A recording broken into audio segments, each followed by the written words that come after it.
সম্মানিত ভাইরা আমার, আল্লাহ রাব্বুল আলামিন কোরআনুল কারীমের মধ্যে সেটা জানিয়ে দিলেন যে আবু জাহেল যখন কোরআনের বিরুদ্ধে চলে গেলেন, আল্লাহ তাআলা সেইটাই রেকর্ড করে দিলেন।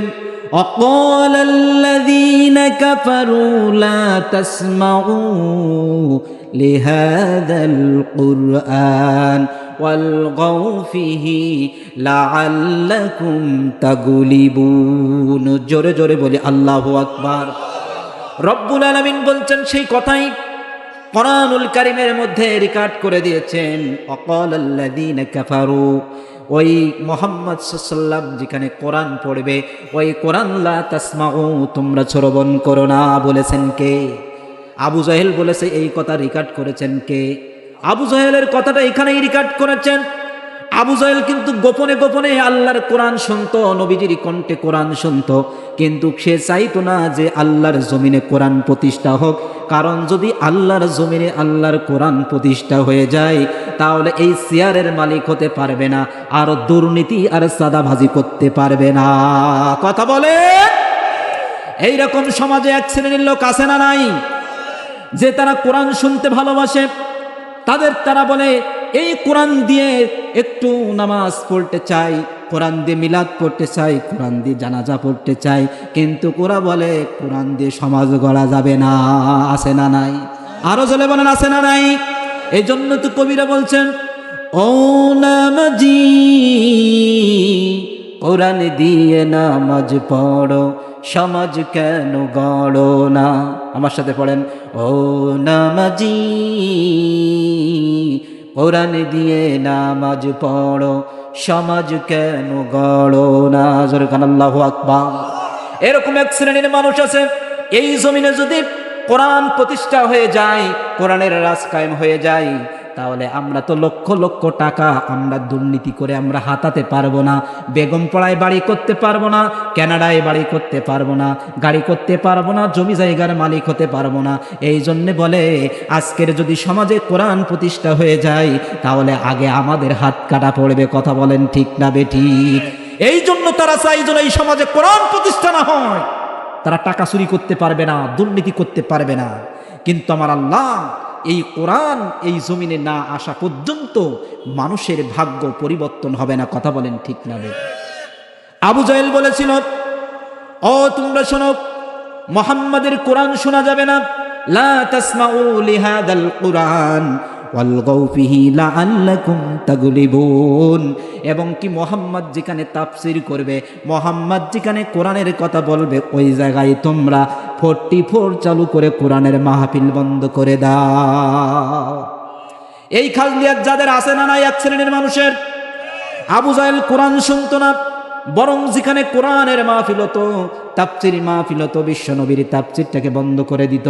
এই সমাজে বলেন তো যারা আজকের কোরআনের পিছনে লাগবে, কোরআনের বিরোধিতা করবে, মনে করে নিতে হবে আবু জাহেলের রক্তের সাথে এই মানুষগুলোর রক্তের কানেক্ট আছে না না? চলবে, আলোচনা চলবে। এই কোরআন দিয়ে ওয়াজ করতে হবে বলেছেন কে? আমি এখন কিচ্ছা কাহিনী ঘটনা বলবো, শুনলে কোনো লাভ আছে? কোনো লাভ আছে?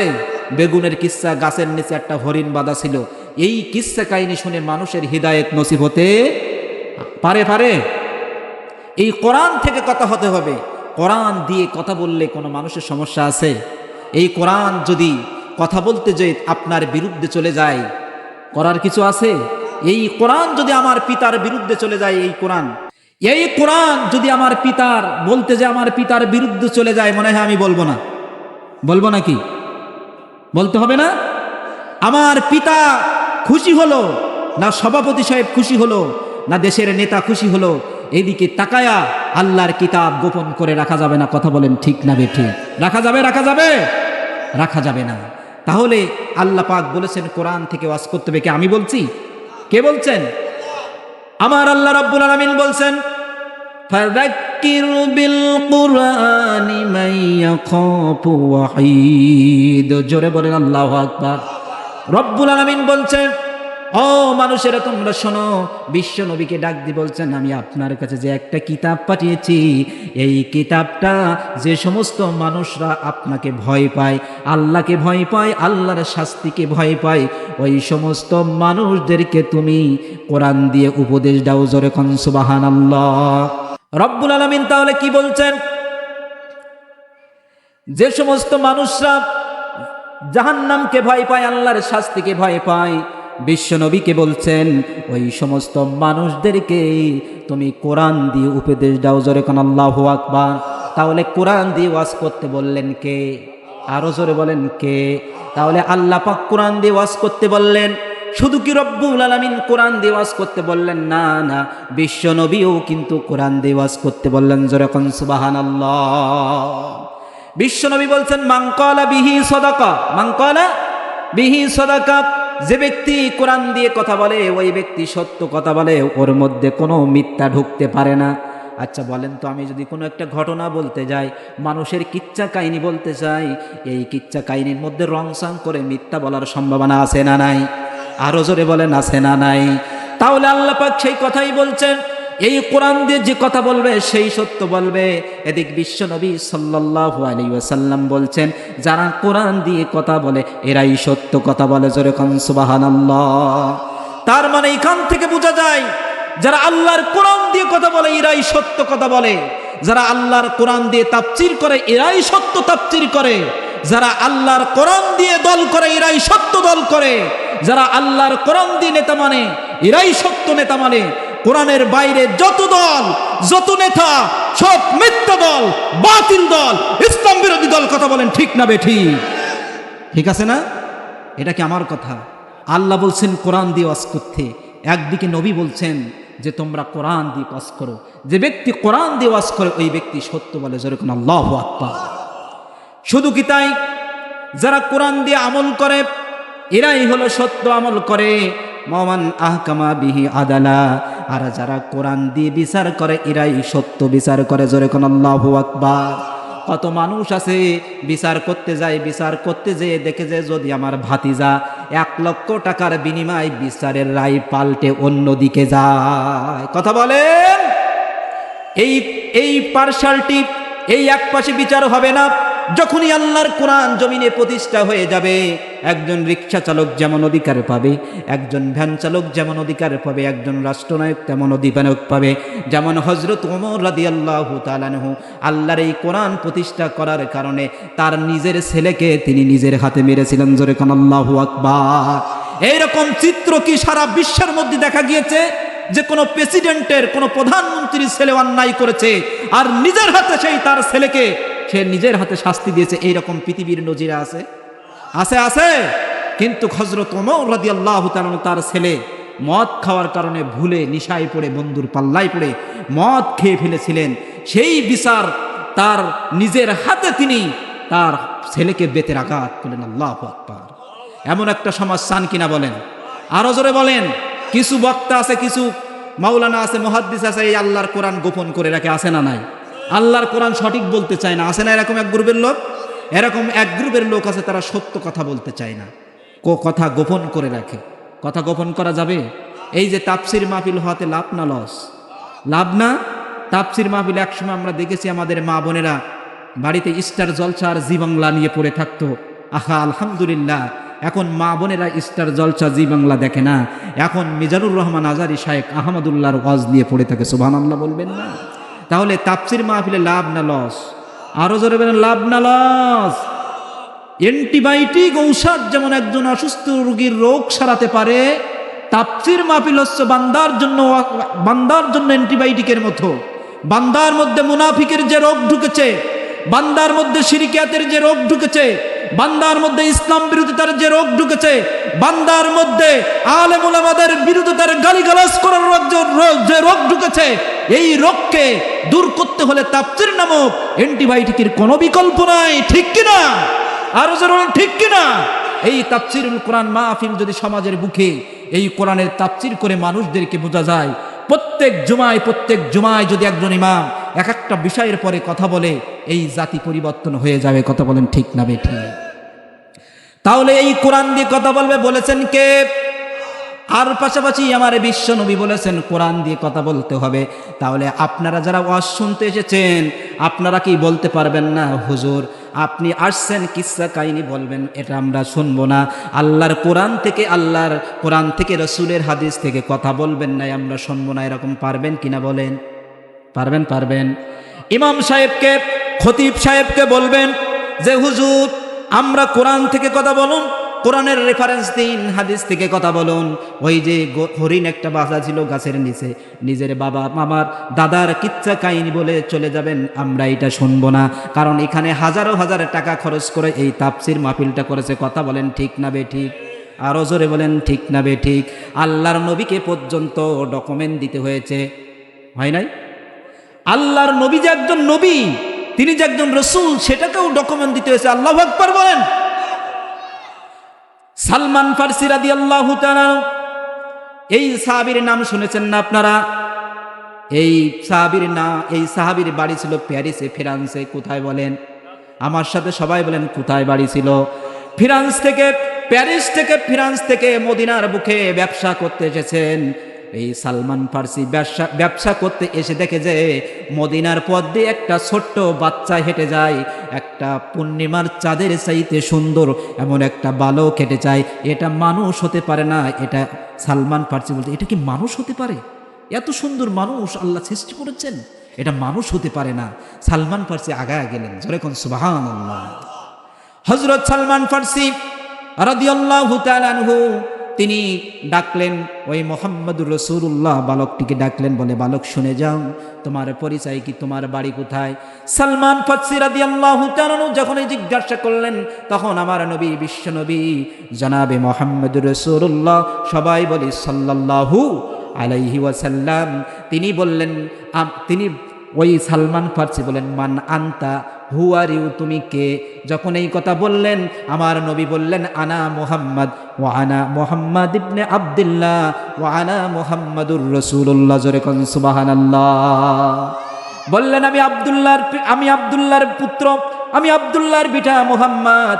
সালমান ফারসি সঙ্গে সঙ্গে বললেন, এ বালক, তুমি প্রথম যে বাক্যটা বলেছো এটা আমি এক বাক্যে বিশ্বাস করে নিয়েছি, তুমি যে আব্দুল্লাহর ছেলে আমি বিশ্বাস করে নিয়েছি, কিন্তু তুমি যে পরের সেন্টেন্সটা বললে, পরের যে বাক্যটা বললে, ওই বাক্যটা তুমি মুহাম্মদ আল্লাহর রসুল, এটার ডকুমেন্ট কি? এটা না মানা আমি মানি না। কে বলছেন? সালমান ফারসি বলছেন, আপনি যে আল্লাহর নবী, আপনি যে আল্লাহর রসুল, এটা আপনার ডকুমেন্ট কি? আপনার ডকুমেন্ট ছাড়া আমি কথা শুনতে চাই না। দেখছেন, বিশ্বনবীকে ডকুমেন্ট চাইলেন। আল্লাহর নবী বলে মুস্কি হাসলেন যে হ্যাঁ, আমি ডকুমেন্ট দিতে পারবো, আমি রেফারেন্স দিতে পারবো। আল্লাহর নবীর গায়ে চাদর ছিল। আল্লাহর নবী বললেন, দেখো, এই চাদরটা সরায়া ফেললেন আর বললেন দেখো, আর কাজ করে দিলেন। আল্লাহর নবীর দুই কাঁধের মাঝখানে বাম সাইডের একটু কাছাকাছি আল্লাহর নবীর একটা নবুয়াতি সিলমোহর রয়েছে। জোরে কান আল্লাহু আকবার। এই নবুয়াতি সিলমোহরে লেখা রয়েছে, আমার সাথে পড়েন, লা ইলাহা ইল্লাল্লাহু মুহাম্মাদুর রাসূলুল্লাহ। জোরে বলি সাল্লাল্লাহু আলাইহি ওয়াসাল্লাম। সালমান ফারসি রাদিয়াল্লাহু তাআলা তিনি চাদরটা সরালেন, বিশ্বনবী ঘাড়টা একটু কাত করলেন, ঘাড়টা কাত করে দেখে যে আসলে একটা নবুয়াতি সিলমোহর রয়েছে, চামড়ার পরে লেখা রয়েছে, আমার সাথে পড়েন, লা ইলাহা ইল্লাল্লাহু মুহাম্মাদুর রাসূলুল্লাহ। জোরে কোন সাল্লাল্লাহু আলাইহি ওয়াসাল্লাম। সালমান ফারসি রাদিয়াল্লাহু তাআলা এক সেকেন্ডের জন্যও দেরি করলেন না, এক কিঞ্চিত পরিমাণ টাইম নিলেন না, সঙ্গে সঙ্গে কলেমা পড়ে মুসলমান হয়ে গেলেন। জোরে কোন সুবহানাল্লাহ। এটা আপনারা পারবেন কি? যে হুজুর আপনি কথা বলছেন কোরআন দিয়ে কথা বলেন, হুজুর আপনি হাদিস থেকে কথা বলছেন, আপনি কোন আয়াত দিয়ে বলছেন, কোন হাদিস নাম্বার দিয়ে বলছেন, এটা আপনার ডকুমেন্ট দিতে হবে, না হলে আমরা কথা শুনবো না। যদি কোরআন বাদে কথা শোনেন তাহলে কি হিদায়েতের আশা করা যায়? আর জোরে বলেন, যায় নাকি? আপনাদের কষ্ট হচ্ছে নাকি? ছেড়ে দিব? চলবে, আলোচনা চলবে আর একটু। আমি কোরআনুল কারীম থেকে একটি সূরা আপনাদের সামনে তেলাওয়াত করেছি, এই সূরার তাফসিরে আমি ঢুকতে চাই। সূরা আসর কোরআনুল কারীমের 103 নম্বর সূরা। সূরার নাম কি? সূরা আসর। কোরআনুল কারীমের সবচেয়ে একেবারে ছোট্ট সূরা, 3 আয়াত বিশিষ্ট এই সূরা, কনিষ্ঠ সূরার মধ্যে একটা সূরা সূরা আসর। সূরাটি ছোট, কিন্তু এর গুরুত্ব, আরো জোরে বলেন, এর গুরুত্ব অনেক বেশি। এই সূরার মধ্যে আল্লাহ রাব্বুল আলামিন বলেছেন কোন মানুষ সফলতা পাবে এবং কোন মানুষ ধ্বংস এবং ক্ষতি থেকে বাঁচবে, সেই কথাগুলো এই সূরার মধ্যে আছে না নাই? আরো জোরে বলেন, আছে না নাই? এই সূরার মধ্যে 4টা পয়েন্ট আছে। এই 4টা কাজ যারা মানতে পারবে হাসতে হাসতে আল্লাহর জান্নাতে চলে যাবে। জোরে কোন সুবহানাল্লাহ, আরো জোরে বলেন সুবহানাল্লাহ। এই সূরা নাজিল, এই সূরাটি হলো মক্কায় নাজিল হয়েছে। এই সূরা অত্যন্ত গুরুত্বপূর্ণ একটি সূরা। এই সূরাকে বলেছেন এমন ফজিলাতপূর্ণ সূরা। ইমাম শাফি রহমতুল্লাহ আলাইহি উনি বলেছেন এই সূরাটা যদি কেউ গবেষণা করে, কেউ যদি বারবার পড়ে আর সেই অনুযায়ী যদি সে আমল করে, এই সূরা আসল তার নাজাতের জন্য যথেষ্ট হয়ে যাবে। সুবহানাল্লাহ বলবেন না? আরো জোরে বলেন সুবহানাল্লাহ। এই সূরাটি কেন নাজিল হলো এটা আগে জানার দরকার না? এই সূরাটি কি জন্য নাজিল হলো এটা শোনার দরকার আগে। এই সূরাটি কেন নাজিল হলো? বিশ্বনবী সাল্লাল্লাহু আলাইহি সাল্লাম এই সূরাটা কেন নাজিল করলেন? তাফসীর কারকরা তাফসীরে জালালাইন মধ্যে এসেছে, হযরত আবু বকরের একজন বন্ধু ছিল, ওর নাম ছিল উসাইদ, কালাদা ইবনে উসাইদ। এই উসাইদ হযরত আবু বকরের বাড়িতে যাতায়াত করত। একটা ঘনিষ্ঠ বন্ধুত্ব ছিল, যখন আবু বকরের সাথে ব্যবসা করত। হযরত আবু বকর যখন ইসলাম ধর্ম গ্রহণ করলেন, আমার নবীর কাছে কালেমা পড়ে গ্রহণ করে নিলেন, তখন এই তার বন্ধু বলতে লাগলো, আবু বকর তোমার কি হয়েছে? তুমি তো ব্যবসা বাণিজ্যও ঠিকভাবে করছো না, তোমার ব্যবসা বাণিজ্য ভাটা পড়ছে, তোমার আয় ইনকাম রোজগার তোমার ভাটা পড়ে গেছে, ইনকাম কম হয়ে গিয়েছে। অতএব তোমার বাপ দাদার ধর্মের মধ্যে তুমি চুনকালি দিয়েছো, তুমি এই কাল হারাইছাও, পরকাল হারাইছাও, ব্যবসাও হারাইছাও, টাকাও হারাইছাও, তুমি ক্ষতির মধ্যে পড়ে গিয়েছো। নাউজুবিল্লাহ বলেন, আরো জোরে বলেন নাউজুবিল্লাহ। হযরত আবু বকর রাদিয়াল্লাহু তাআলা তিনি বললেন, ও আমার বন্ধু শুনে রাখ, তুই একটা আহাম্মক, তুই বুকার সাগরে বাস করিস। যারা আল্লাহ এবং আল্লাহর নবীর কাছে কলেমা পড়ে মুসলমান হয়ে গেছে, এরা ক্ষতির মধ্যে পড়তে পারে না, বরং যারা আল্লাহ এবং আল্লাহর নবীকে মানে না, ওরাই নিশ্চিত ক্ষতির মধ্যে। জোরে কান আল্লাহু আকবার। তাহলে ক্ষতির মধ্যে কারা? যারা আল্লাহকে মানে না, যারা আল্লাহকে মানে না। আরো জোরে বলেন কারা? তাহলে যারা আল্লাহকে মানে না এরাই ক্ষতির মধ্যে। কিন্তু তার বন্ধু বলছে না না। এমন মুহূর্তে আল্লাহ রাব্বুল আলামিন আবু বকরকে সান্ত্বনা দিয়ে বললেন, আবু বকর তুমি কোনো ক্ষতির মধ্যে না, তোমার টাকা হারাচ্ছে, ব্যবসা হারাচ্ছে, তুমি ক্ষতির মধ্যে না। এমন একটা মুহূর্তে আল্লাহ তাআলা হযরত আবু বকরকে জানায়া দিলেন, ওয়াল আসরি ইন্নাল ইনসানা লাফি খুস ইল্লাল্লাযীনা আমানু ওয়া আমিলুস সালিহাত ওয়াতাওয়াসাউ বিল হক ওয়াতাওয়াসাউ বিস সবর। আল্লাহু আকবার। এই সূরার মধ্যে এত গুরুত্বপূর্ণ একটি সূরা, যে সূরাটির মধ্যে আল্লাহ বলেছেন কে সফলতা পাবে এবং কে ধ্বংস এবং সর্বনাশ থেকে বাঁচবে, এই সূরার মধ্যে আল্লাহ পাক বলে দিয়েছেন। আজকের আমরা কারা ক্ষতির মধ্যে, কারা সফলতার মধ্যে, আমরা আজকে জানবো এবং মানবো। পারবো তো ইনশাল্লাহ? আরো জোরে বলেন পারবো তো ইনশাল্লাহ? কিছু মানুষ আছে আল্লাহর কোরআন মানতে চায় না, কি আছে? কিছু মানুষ আছে আল্লাহর কোরআন মানতে চায় না, কিন্তু যখন বিপদে পড়ে তখন কয় আল্লাহ আল্লাহ আমারে বাঁচাই দেন, এইবার আমি ঈমান আনবান। এটা ফিরাউনের খাজদিয়াত। জোরে বলেন কার খাজদিয়াত? ফিরাউন এক একটা আযাবের মধ্যে পড়ে বলে আল্লাহ, মুসা আলাইহিস সালাম বলে মুসা তোর আল্লাহকে বল বাঁচায় দিতে, এইবার ঈমান আনবানে। এরকম আমাদের দেশে এক শ্রেণীর মানুষ আছে না নাই? যদি একটু স্ট্রোক করে হসপিটালে যায়, একটু হার্টের সমস্যায়, বলে আল্লাহ তুমি আমারে বাঁচাই দাও, এই যাত্রা বাঁচাই যাও, পরের যাত্রার থেকে আমি নামাজ কালাম করবো না। আছে না নাই? আপনাদের দিকে আছে? সব দিকে আছে? তাহলে আমি মনে করলাম আমার দিকে আছে শুধু। এক শ্রেণীর মানুষ আছে দেখবেন লঞ্চে, নদীতে আছে, সমুদ্রে আছে, বড় বড় নদীতে হঠাৎ ঝড় উঠে গিয়েছে, কি বলে তারা? আজান দেয়, বলে আল্লাহ আল্লাহ এই যাত্রা ঝড়টা থামায় দাও, আমারে বাঁচায় দাও। আছে না নাই? হিন্দুরা পর্যন্ত যখন তুফান উঠে যায় ওই সমুদ্রের মধ্যে ওদের ভগবান বাদ দিয়ে কয় আল্লাহ আল্লাহ লা ইলাহা ইল্লাল্লাহ। আছে না নাই? তার মানে ওরাও বিশ্বাস করে সব কিছুর মালিককে। আরো জোরে বলেন কে? একটা গল্প মনে পড়লো, বলবো। এক শ্রেণীর মানুষ আছে তারা যখন বিপদে পড়ে যায় তারা তখন বলে আল্লাহ আমারে বাঁচাই দাও, এইবার আমি কোরআন মানে হাদিস মানে। কিন্তু আল্লাহ যখন বাঁচাই দেয় তখন সব ভুলে আবার নাস্তিককে আবার তাগুতের আইনের সাথে তারা দল দেয়। কথা বলেন। একটা গল্প শোনেন। একটা নারকেল গাছ পাশের, হঠাৎ করে একটা লোক নারকেল গাছে উঠেছে। নারকেল গাছটা অনেক লম্বা। যখন নারকেল গাছের মাথায় উঠে গিয়েছে হঠাৎ করে প্রচন্ড বেগে ঝড় উঠছে। আচ্ছা বলেন তো, জোরে যদি ঝড় ওঠে নারকেল গাছের মাথায় থাকে তা কেমন মনে হয়? ভয় লাগে নাকি? ভয় লাগে না? প্রচন্ড ভয় লাগে। এখন সেই ঝড়, নারকেল গাছ একবার দোলে, একদিকে দোলে এইদিকে দোলে, মানে পড়ে যাবে এরকম একটা। তো কি বলছে, আল্লাহ বিপদে পড়ে গিয়েছে, তুমি আমারে বাঁচাও। আল্লাহ তুমি যদি একটু ঝড় কমায় দাও তো আমি একটা গরু কুরবানি দিবানি। কি দেবে? আরো জোরে বলেন, কি দেবে? শুনছেন? আপনারা কি রাগ করছেন? একটা গরু কুরবানি দিবেন। তা ঠিক আছে, যখন নারকেল গাছ থেকে আর একটু মাঝখানে চলে আসছে তখন ঝড়টা একটু শীতল হয়েছে। তখন বলছে আল্লাহ তুমি যদি আর একটু কমায় দাও তা আমি একটা ছাগল কুরবানি দিবানি। বুঝছেন?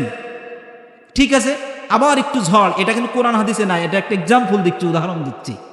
আর একটু নেমে আসছে, আসার বলছে আল্লাহ তুমি যদি একেবারে ঝড়টা সারাইয়া দাও, যদি অফ করে দাও তাহলে আমি একটা মুরগি কুরবানি দিবানি। আচ্ছা বলেন তো, মুরগি কুরবানি হয় নাকি? মনে হয় আপনাদের দিকে হয়। আপনাদের দিকে হয়? মুরগি কুরবানি হয় না কোনো।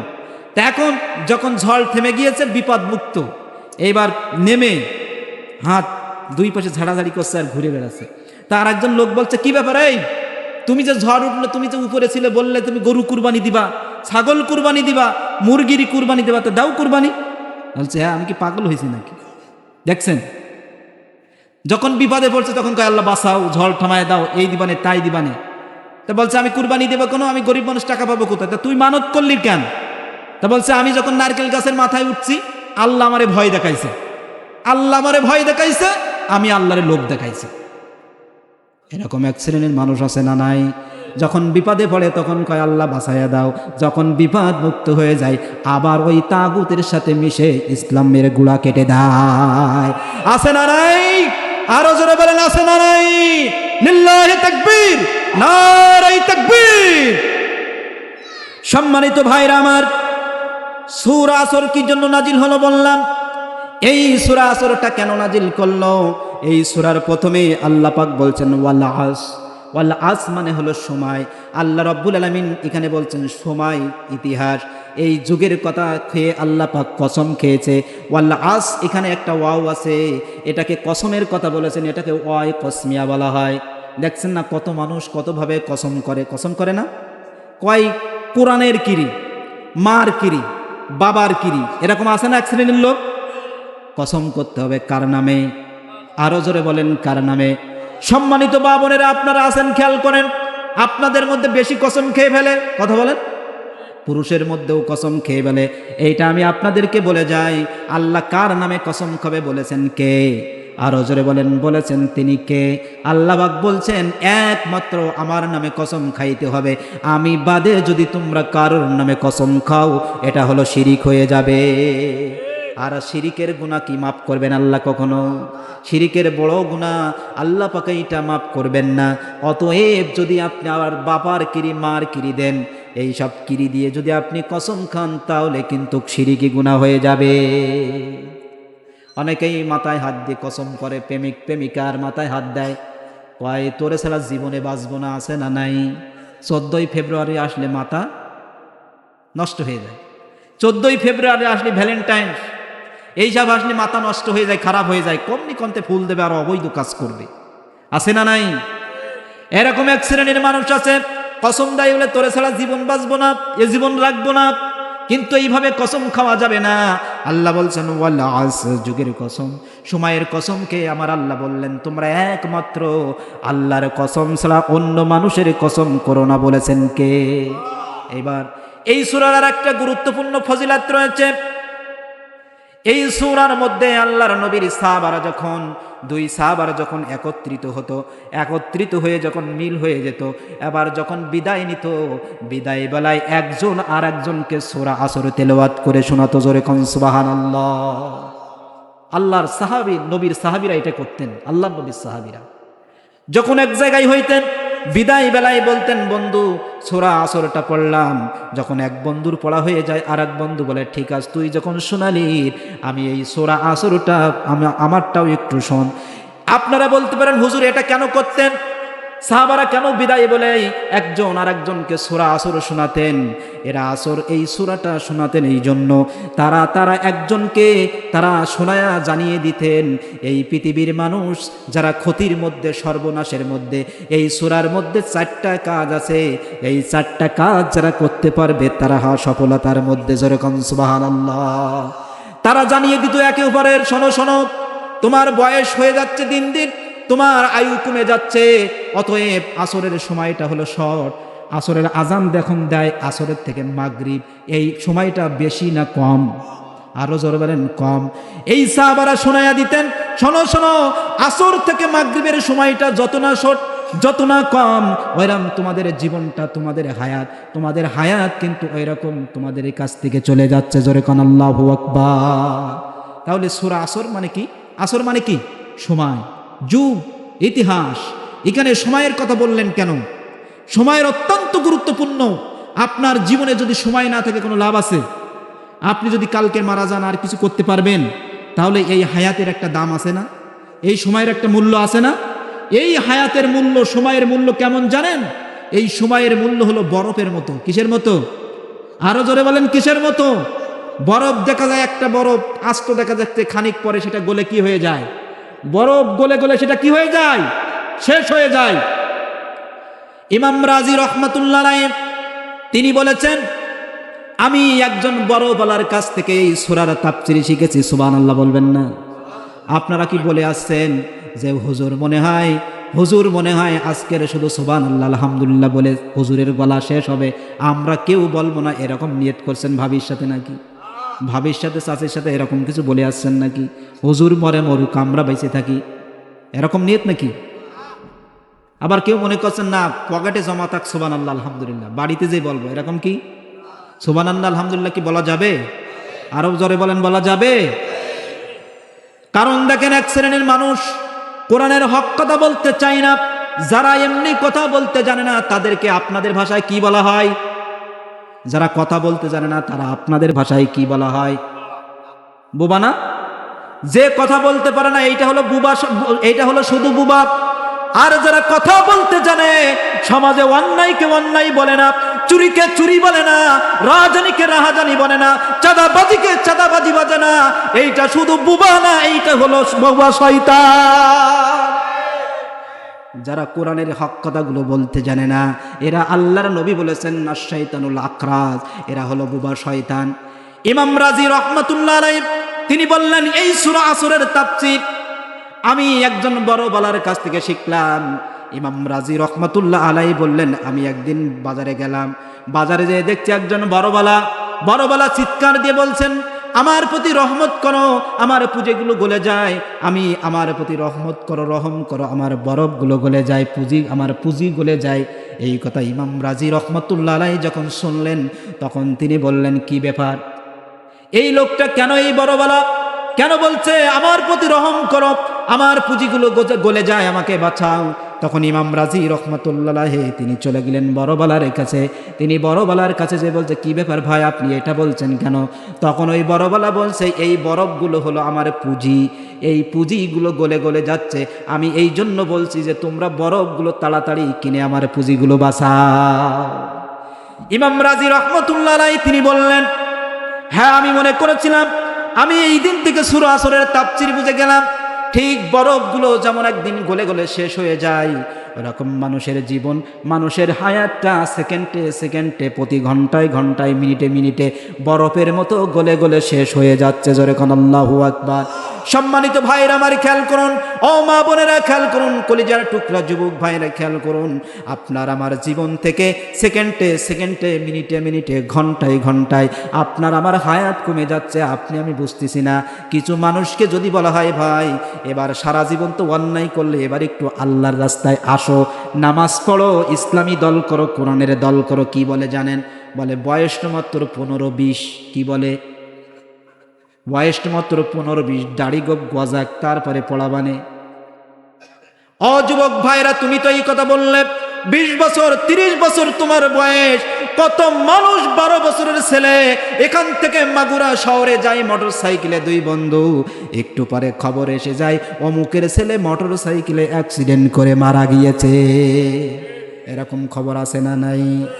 কত মানুষ 80 বছর বয়স, 90 বছর বয়স, 100 বছর বয়স, তারা বিছানায় পড়ে পড়ে অসুস্থতায় প্রস্রাব পায়খানা করে দিয়ে ভুগছে, কিন্তু তারা বেঁচে আছে। তার ছোট্ট ছেলেটা 20-25 বছর বয়স, তার পোতা ছেলে, একটু পরে সংবাদ হয়েছে তার পোতা ছেলে বা তার ছেলেটা স্ট্রোক করে মারা গিয়েছে। এরকম নজির নেই? আছে না নাই? কারণ কি মৃত্যুর একটা সিরিয়াল নাই, জন্মের একটা সিরিয়াল আছে, কিন্তু মৃত্যুর কি কোনো সিরিয়াল আছে নাকি? জন্মের সিরিয়াল আছে, প্রথম দাদা আসে, তারপরে চাচা, বাবা, তারপরে আমি, তারপরে আমার সন্তান, এরকম একটা স্টেপ বাই সিরিয়াল আছে না নাই? আছে না? আছে না?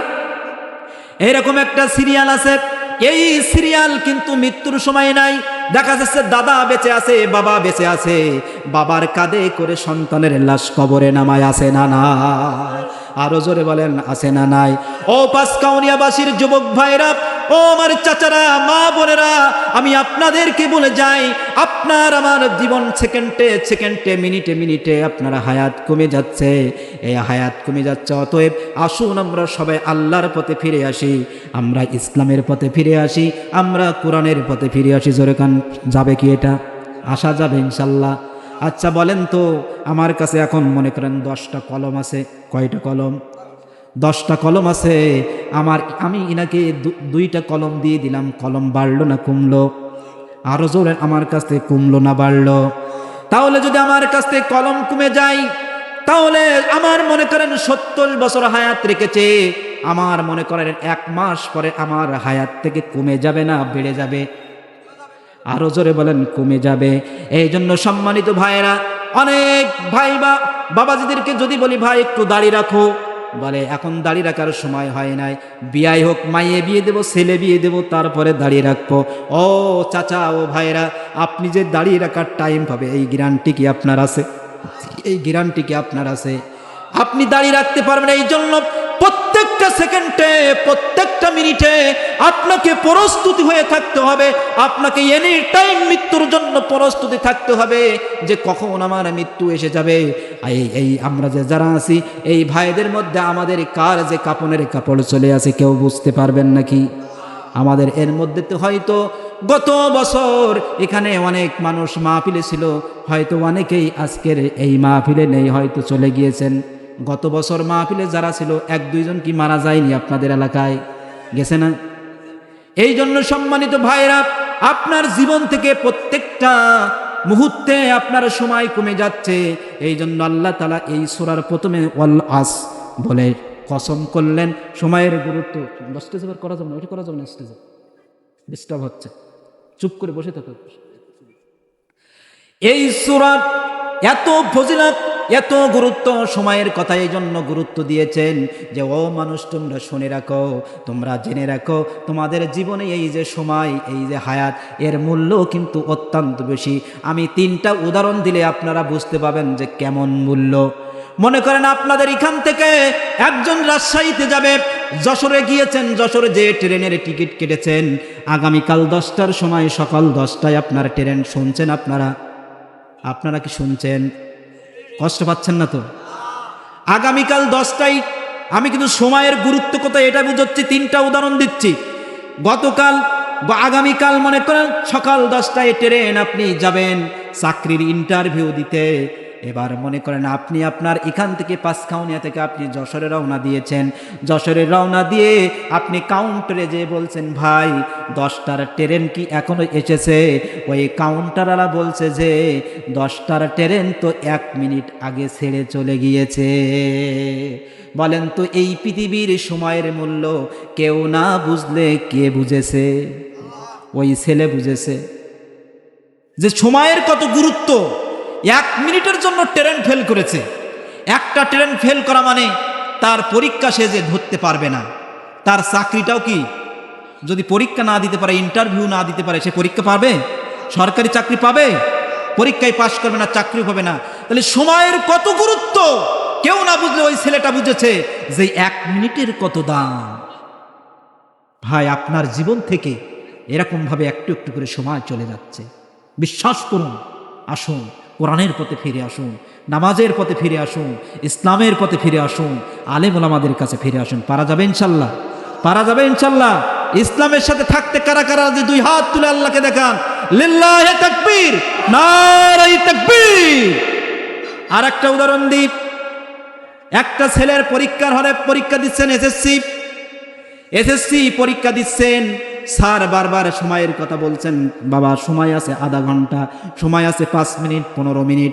এইভাবে একটা ছেলে লিখতে লিখতে যখন সময় ঘন্টা দিয়েছে, পরীক্ষা শেষ হয়ে গিয়েছে, এই মুহূর্তে স্যার এরকম যে খাতাটা নিয়ে নিচ্ছে, খাতা দাও, এরকম করে কিনা?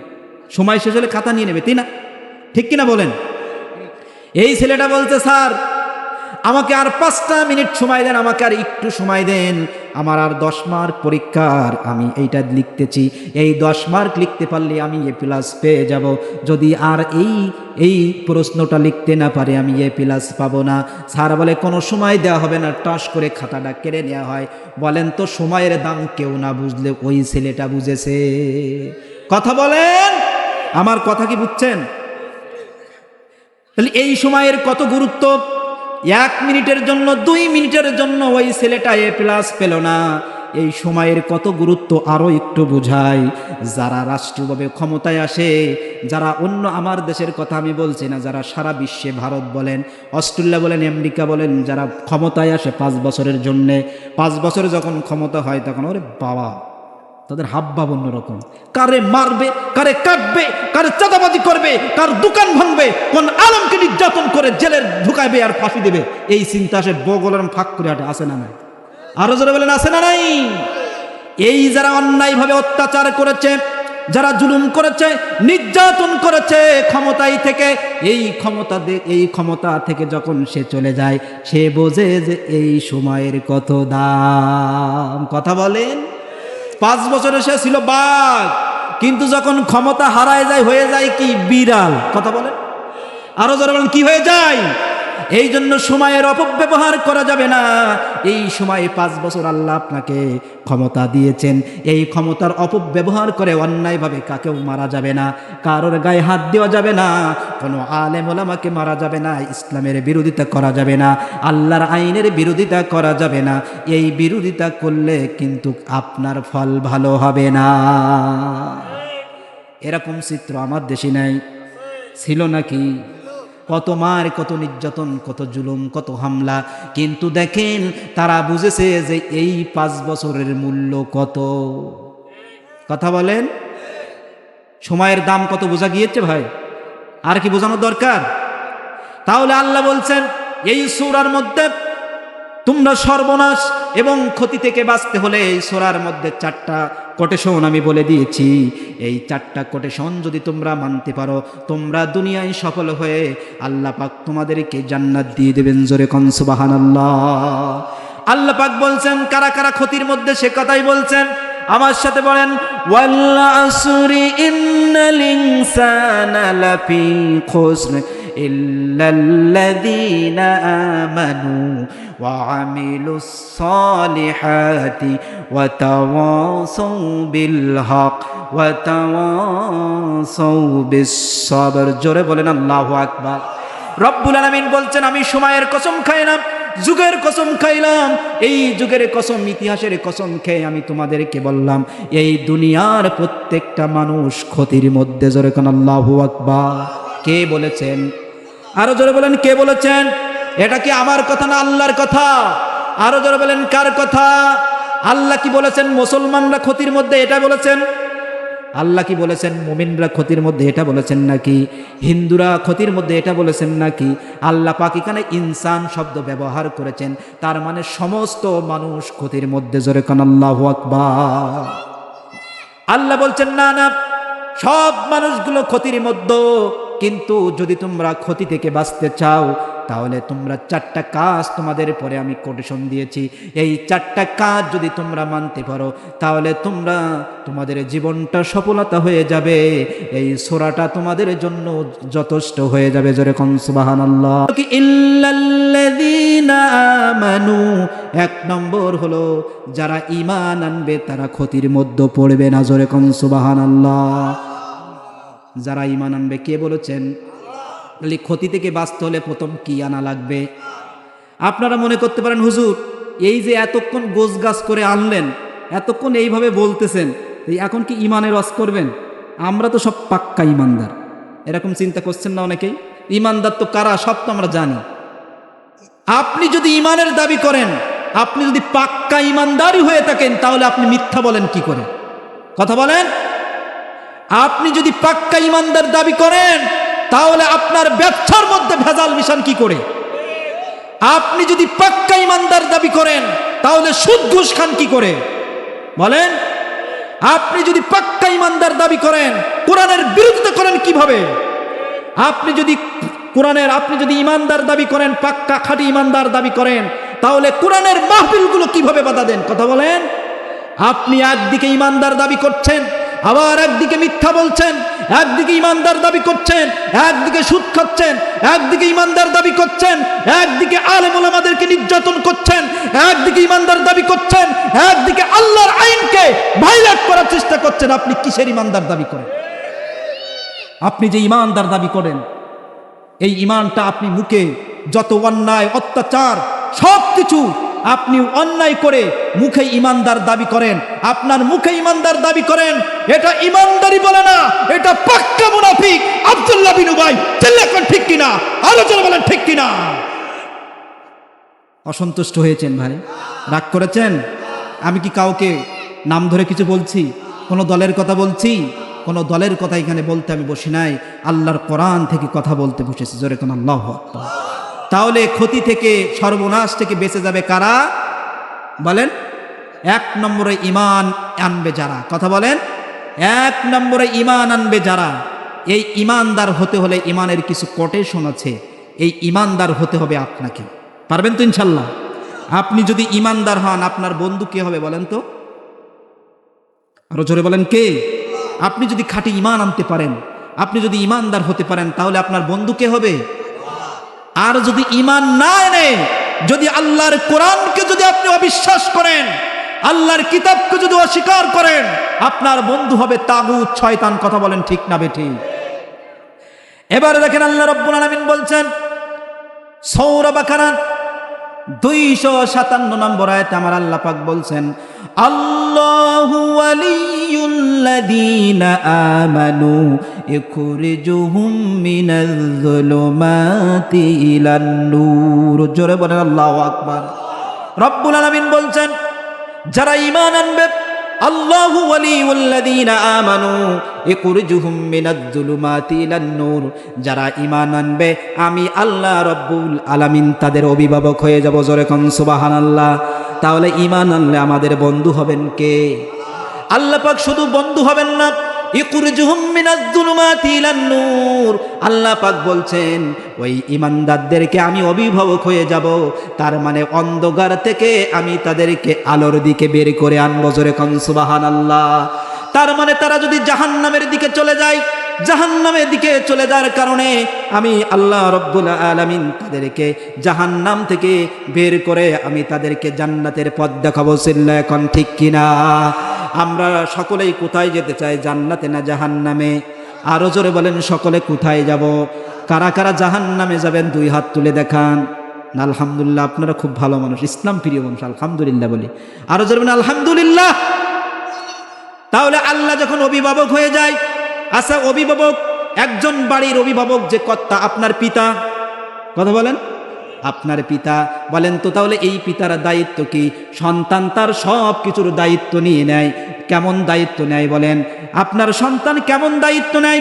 এই দায়িত্বটা দেখেন, আপনার সন্তানের কি সাইকেল লাগবে, মোটর সাইকেল লাগবে, কি ব্যাগ লাগবে, কোনো কাপড় চোপড় লাগবে, এই সব কিছু কে বহন করে? আরো জোরে বলেন কে বহন করে?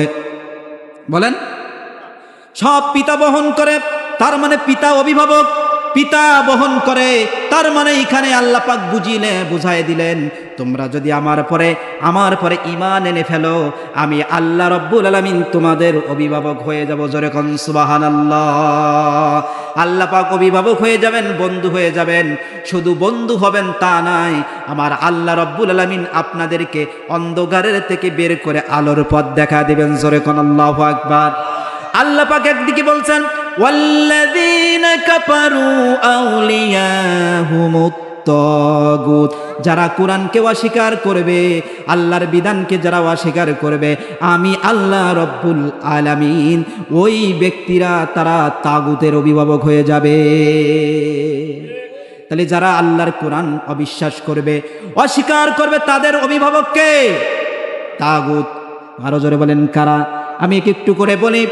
আচ্ছা, আল্লাহ রব্বুল আলামিনের যদি আমরা ঈমান আনতে পারি, আল্লাহ পাক আমাদেরকে বন্ধু করে নেবেন, আমাদেরকে অভিভাবক হিসেবে তিনি আমাদেরকে জান্নাতের পথ দেখাবেন।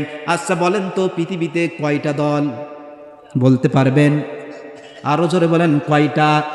এই পৃথিবীতে আল্লাহর কথা মতো, কোরআনের কথা মতো দল হলো দুইটা। আবার মনে করেন না হুজুর রাজনীতি না, আমি রাজনীতি করছি না, আপনাদের এলাকার ভোটারও না, আপনাদের এলাকার কিছু না, আমি রাজনীতি কিছু বুঝিও না। তাহলে বলেন আল্লাহ বলেছেন দল কয়টা?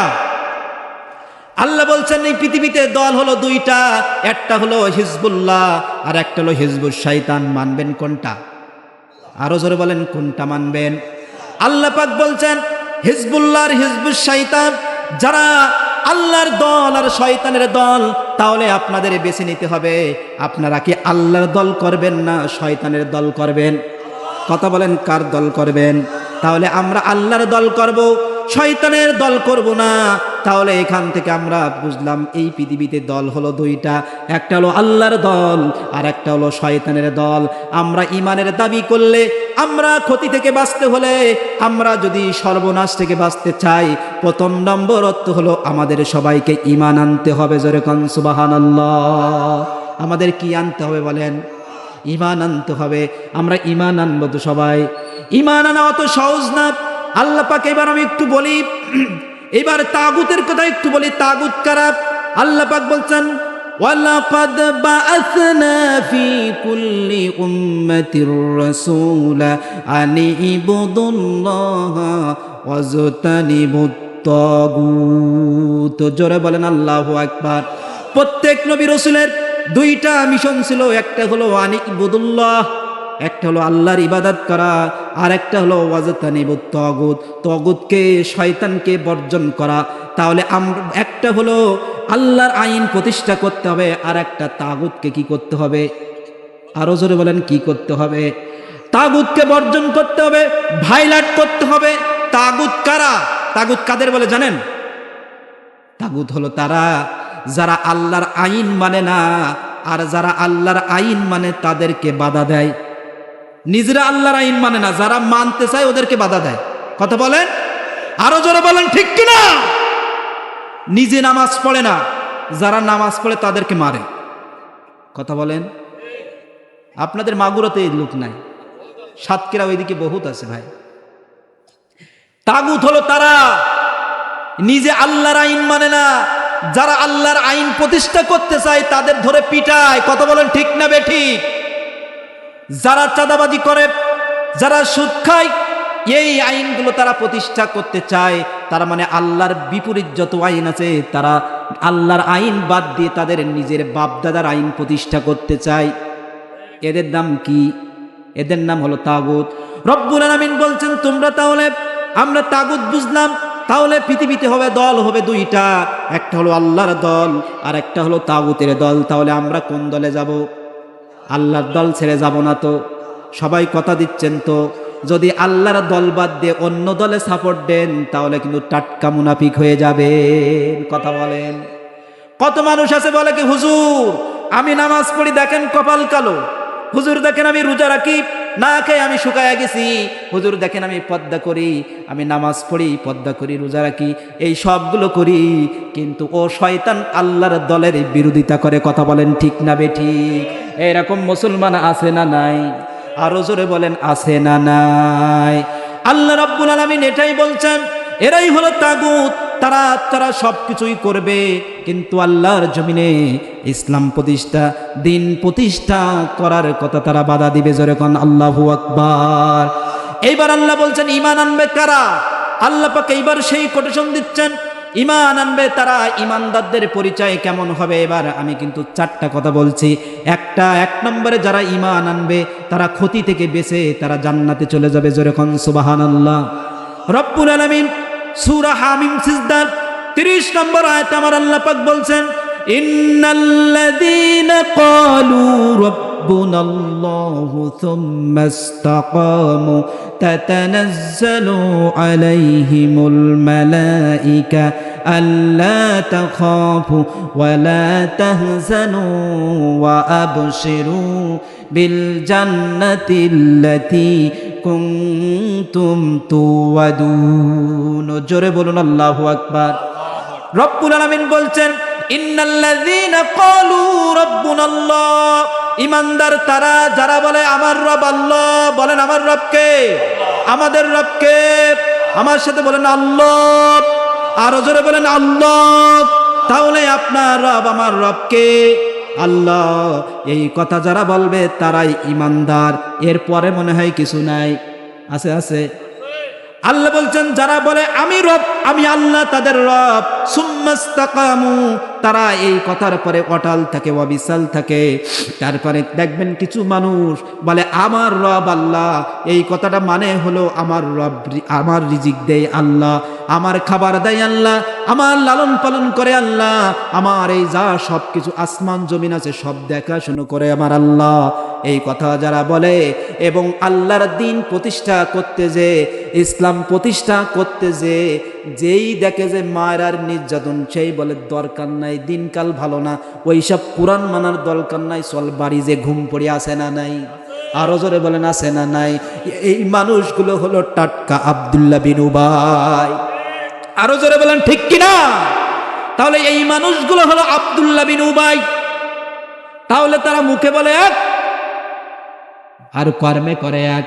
তাহলে তারা সব বিধানগুলো মেনে নিচ্ছে, কিন্তু যখনই বলে আমার রব আল্লাহ, আমার রব আল্লাহ, যেই দেখে যে মায়ের আসে নির্যাতন আছে তখন ঠাস করে সরে পড়ে। এরা ঈমানদার না। ঈমানদার হলো তারা মায়ের আসবে, জুলুম আসবে, নির্যাতন আসবে, তারপরেও বলবে সুম্মাস্তাকামু, অটল থাকবে, অবিচল থাকবে। তারা অটল থাকবে, অবিচল থেকে তারা মার খাবে, তারপরেও কিঞ্চিত পরিমাণ তারা সরে দাঁড়াবে না। যেমন আল্লামা দেলোয়ার হোসেন সাঈদী বলেছিল যে 1 বছর বেঁচে 1 সেকেন্ড বাঁচবো, কিন্তু 500 বছর বেঁচে কোনো লাভ নাই। 1 সেকেন্ড বাঁচবো কিন্তু সেটা হলো সিংহের মতো। কথা বলেন। ঈমানদারদের বৈশিষ্ট্য এরকম, জীবন চলে যাবে, হামলা হবে, মামলা হবে, তারপরও বলবে সুম্মাস্তাকামু, অটল থাকবে, অবিচল থাকবে। অবিচল অটল থেকে তারা ইসলামের পরে বলবে আমার রব আল্লাহ। এই কাজটা যদি আপনি করতে পারেন তাহলে আল্লাহ বলছেন আল্লাহ তাখাফু ওয়া লা তাহজানু, তোমরা ভয় পেও না, তোমরা চিন্তা করো না। তোমরা যে মায়ের খেয়েছো, তোমরা যে নির্যাতন খেয়েছো, জুলুম করেছে তোমাদের হামলা দিয়েছে, মামলা দিয়েছে, এটা তোমাদের লস না। আল্লাহ পাক মারা যাওয়ার সাথে সাথে ফেরেশতা পাঠায়া দিবেন আর বলবে আল্লাহ তাখাফু, ভয় পেও না, ওয়া লা তাহজানু, তোমরা চিন্তা করো না, ওয়া আবশিরু বিল জান্নাতিল্লাতী কুনতুম তুআদুন। জোরে কোন আল্লাহু আকবার। আল্লাহ রাব্বুল আলামিন তোমাদেরকে যে জান্নাতের ওয়াদা করেছিল, তোমরা আল্লাহর পথে থেকে মার খাবা, জেল খাবা, জুলুম খাবা, এই কথা আল্লাহ বলেছিল। তোমরা সুম্মাস্তাকামু, অটল থাকবা, আর তোমাদের যত জেল জরিমানা হবে, তোমরা মারা যাওয়ার সাথে সাথে আমি আল্লাহ তোমাদের জন্য ফেরেশতা পাঠায়া দিব, আর তোমাদের সামনে জান্নাতের চরিত্র তুলে ধরব। জোরে কোন সুবহানাল্লাহ। আরো জোরে বলা যাবে কি সুবহানাল্লাহ? তার মানে ঈমানদার হলো তারা যারা শুধু রবকে রব বলে মেনে নিবে না, রব বলার সাথে সাথে আপনার নির্যাতন আসবে, হামলা আসবে, মামলা আসবে, আপনার সব হারিয়ে যাবে, তারপরেও ইসলাম থেকে সরে দাঁড়াবেন না। কারা কারা 2 হাত তুলে আল্লাহকে দেখান। আল্লাহু তাকবীর। ছেড়ে দিব ভাই, কষ্ট পাচ্ছেন? আর একটু চলবে? রাত করছেন না তো? আল্লাহ রাব্বুল আলামিন দেখেন এইবার ঈমান কারে বলে? এরাই হলো ঈমানদার। ইমানদার সাহাবারা কেমন ইমানদার দেখেন। আপনার আমার জীবনেতে কোনো পরীক্ষা আসে নাই, তেমন কোনো পরীক্ষা এসেছে নাকি? হযরত বিলাল, খাব্বাব, হযরত আম্মার রাদিয়াল্লাহু তাআলা কেমন ভাবে তারা নির্যাতন করেছেন। খাব্বাবের কথা একটু বলি। হযরত খাব্বাব রাদিয়াল্লাহু তাআলা ওমায়ের এখানে তিনি কর্মকারের কাছে তিনি কাজ করতেন। এই খাব্বাব রাদিয়াল্লাহু তাআলা আনহুকে যিনি যখন তিনি কালেমা পড়ে মুসলমান হয়েছেন, মুসলমান হওয়ার সঙ্গে সঙ্গে তার মালিকের কাছে নালিশ দিয়েছে। আবু জহেল, উতবা, সাইবা বলছে তোমার এখানে যে অধীনে কাজ করে ওই খাব্বাব কিন্তু কালেমা পড়ে মুসলমান হয়ে গেছে, ওকে ঠেকাও। তার মালিক বলছে ও খাব্বাব, তুমি কি কালেমা পড়ে মুসলমান হয়ে গেছো নাকি? বলছে হ্যাঁ। বলছে তুমি ফিরে আসো, কালেমা ছেড়ে দাও, আল্লাহকে ছেড়ে দাও, রসুলকে ছেড়ে দাও। একটু পানির কথা বলছিলাম, একটু আল্লাহর কথা বলছিলাম। রসুলকে ছেড়ে দাও, আল্লাহকে ছেড়ে দাও, বাদ দাও। এই কথা যখন বলল, খাব্বাব বলল না, ছাড়বো না। যখনই বলল ছাড়বা না, তোমাকে কিন্তু স্টিম রুলার চালাবো, তোমাকে শাস্তি প্রয়োগ করব, তখন বললেন যত শাস্তি দিবেন দেন, এটা আমার দেখার বিষয় না।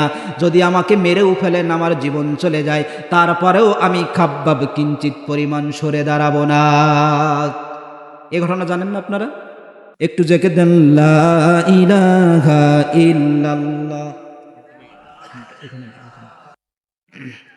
লা ইলাহা ইল্লাল্লাহ, জোরে লা ইলাহা ইল্লাল্লাহ, সুবহানাল্লাহ আলহামদুলিল্লাহ, লা ইলাহা ইল্লাল্লাহ।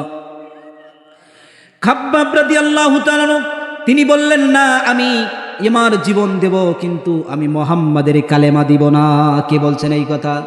আমি জীবন দিব কিন্তু মুহাম্মাদের কালেমা চলবো না, আল্লাহকে আমি ছাড়বো না। তখন তাকে কি করালো? কর্মকাররা ওই যে লোহার মধ্যে যখন কয়লা জ্বালায়, কয়লা যখন জ্বালায় রাখে, ওই কয়লাগুলো কিন্তু আগুনে লাল টকটক করে। কথা বলেন ঠিক না বে ঠিক? খাব্বাব রাদিয়াল্লাহু তাআলা ওই কয়লার পরে আগুনের পরে শোয়া দিলেন। আর ওই বলেন তো যখন লোহাটা জ্বালানো হয়, ওই লোহাটা কিন্তু লাল টকটক করে। কথা বলেন না কেন? এই লাল লোহাটা জ্বালায়া জ্বালায়া খাব্বাবকে আগুনের হাপুরের মধ্যে শোয়া দিয়েছে। আল্লাহু আকবার কোন? আগুনের পরে শোয়া দিয়েছেন। আর ওই খাব্বাবকে ওই লোহা, আগুনের লোহা খাব্বাবের পিঠের মধ্যে ঢুকায় আর বুকের মধ্যে ঢুকায়। কালেমা আর খাব্বাবের চর্বিগুলো গলে গলে আগুনের পরে পড়ে। লোহার যখন ঢুকানো, এই পিঠগুলো ছিদ্র হয়ে আঙুল ঢুকে যায়। এবার পিঠের মধ্যে, সারা পিঠের মধ্যে লোহা ঢুকাইছে। আল্লাহু আকবার বলেন। খাব্বাব কালেমা পড়ছে, লা ইলাহা ইল্লাল্লাহ, আল্লাহ আহাদ, আল্লাহ আহাদ, এক বাক্যে তিনি কলেমা পড়ছেন। আর খাব্বাবকে এমন ভাবে তার চর্বিগুলো গলে গলে পড়ছেন, তারপরেও খাব্বাবের ওই কলেমার জোরে আগুন লিবে যায়, কিন্তু খাব্বাবের কালেমা লেবে না। জোরে কোন সুবহানাল্লাহ। এটাই ছিল ঈমান। কি ঈমান ছিল তাদের! এরকম কি আপনার আমার ঈমান আছে নাকি? আমাদের তো একটুখানি হেই করলে আমরা দৌড় মারি। কথা বলেন না কেন? আরো জোরে বলেন।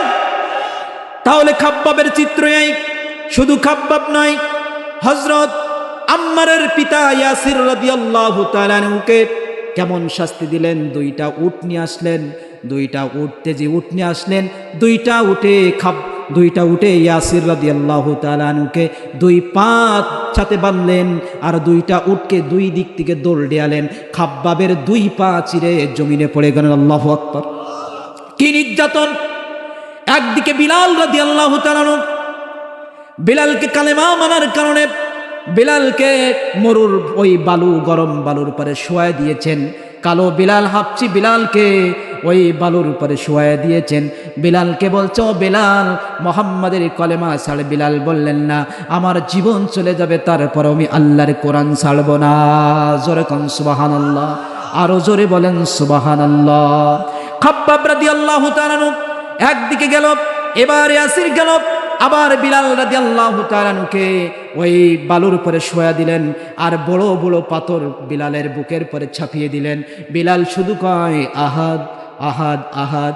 আর বিলালকে এমন নির্যাতন করলো, সাহাবীদেরকে এমন নির্যাতন শুরু করলো, আল্লাহর নবীর কাছে যে বলছেন খাব্বাব, বিলাল, হযরত আম্মার রাদিয়াল্লাহু তাআলা আনহু এই ঝলসানো শরীর নিয়া, রক্তাক্ত শরীর নিয়া, এই শরীর নিয়ে আল্লাহর নবীর কাছে বলছে, আল্লাহর নবী আপনি একটু আল্লাহর কাছে দোয়া করেন। কি বলছেন? যে আপনি একটু আল্লাহর কাছে দোয়া করেন, আর কত মায়ের খাবো, আল্লাহ যেন এই দুনিয়ায় ইসলাম বিজয় করে দেন। জোরে কোন ঠিক কিনা? প্রধান বক্তা চলে আসলে আমি আর কথা বলি না। উনি অনেক দূর থেকে আসছেন, ঢাকা থেকে আসছেন, ওনাকে পাশে বসায় রেখে আমি যে বেয়াদবির মতো কথা বলবো এটা আমি বলবো না। যাই হোক, আমি 4টা পয়েন্টের পরে আপনাদের সামনে কথা বলতেছি। 1 নম্বর হলো ঈমান আনবে যারা, সফলতা অর্জন করবে তারা, আল্লাহু আকবার। 2 নম্বরে যারা নেক কাজ করবে, নেক কাজ করে ঈমান আনার পরে, ঈমান আর নেক কাজ এই দুইটার মধ্যে একটা গাছ আর বৃক্ষ, বীজ আর বৃক্ষের মতো যে সম্পর্ক, এরকম সম্পর্ক। আল্লাহু আকবার বলেন। বীজ না থাকলে গাছ হয়। আপনার ঈমান আনার সাথে সাথে নেক আমল করতে হবে। যাই হোক, আজকের আমি বলতে পারবো না, যেহেতু আর যদি দেখা হয় আশেপাশে কোথাও, তাহলে এই সূরা আসরের তাফসীর আমি শেষ করবো ইনশাআল্লাহ।